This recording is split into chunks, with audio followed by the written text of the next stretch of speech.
kami, pemirsa semua lihat Ibu di Car Free Day. Ya.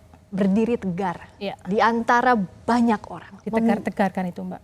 Mau tidak mau harus ditegar-tegarkan. Iya.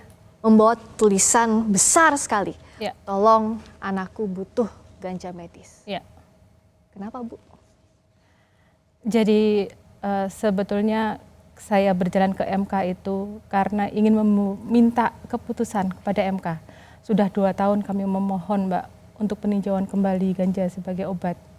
Karena 2 tahun digantung itu tidak enak. Iya, enggak gitu. Saya berkejaran dengan waktu, Mbak. Pika masih belum bebas kejang. Selama kejang masih ada, kemungkinan memburuk besar. Jadi kita itu berkejar-kejaran dengan waktu. Ya, mau nggak mau saya beranikan diri. Karena MK berada di Jakarta, saya dari Jogja menuju Jakarta untuk membuka mata hati para hakim MK, membuka mata hati orang banyak, membuka mata orang. Ini loh ada Pika yang sudah 7 tahun minum obat medis, belum ada perkembangan signifikan. Kemudian saya melihat ada sedikit harapan, jadi saya mengejar harapan itu, Mbak, begitu. Jadi Ibu kejar harapan selama 7 tahun ini ya, Bu ya? Iya, sekecil apapun itu saya akan kejar.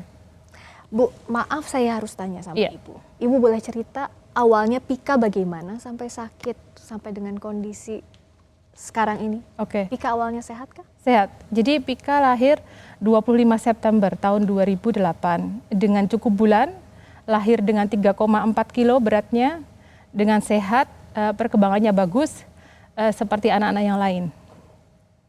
Sampai Pika itu TK 0 besar. Jadi waktu itu kondisi kita bertiga, saya, suami dan Pika, tinggal di Denpasar, di Bali. Pika udah sekolah TK 0 besar, karena kita berdua bekerja, Pika kita carikan sekolah yang full day.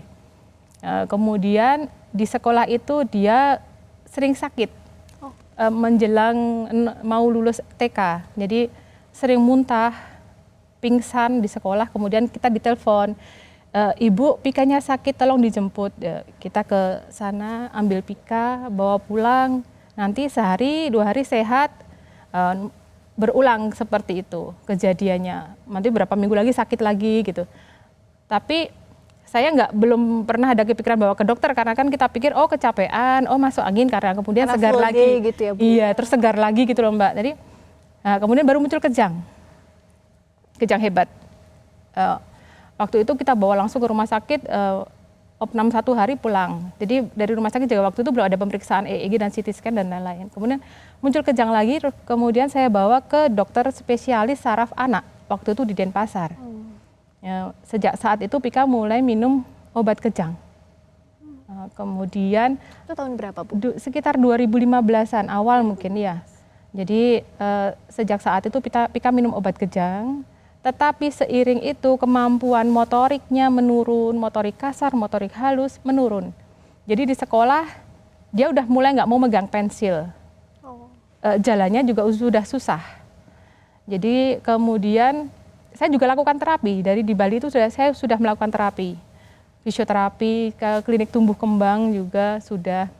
Tetapi saya juga harus membuat keputusan karena kami berdua bekerja, kita tidak ada keluarga di Bali, jadi terus kemudian saya lihat di Jogja itu rumah tumbuh kembang dan tempat terapi anak lebih banyak, lebih bisa dijangkau. Saya memutuskan untuk resign, bawa Pika pulang ke Jogja, suami di Bali, jadi kita LDR, kita mulai terapi di Jogja. Tetapi seiring itu pun Pika masih keluar masuk rumah sakit karena ada kejang. Jadi keluar masuk rumah sakit sampai kondisinya seperti saat ini, begitu.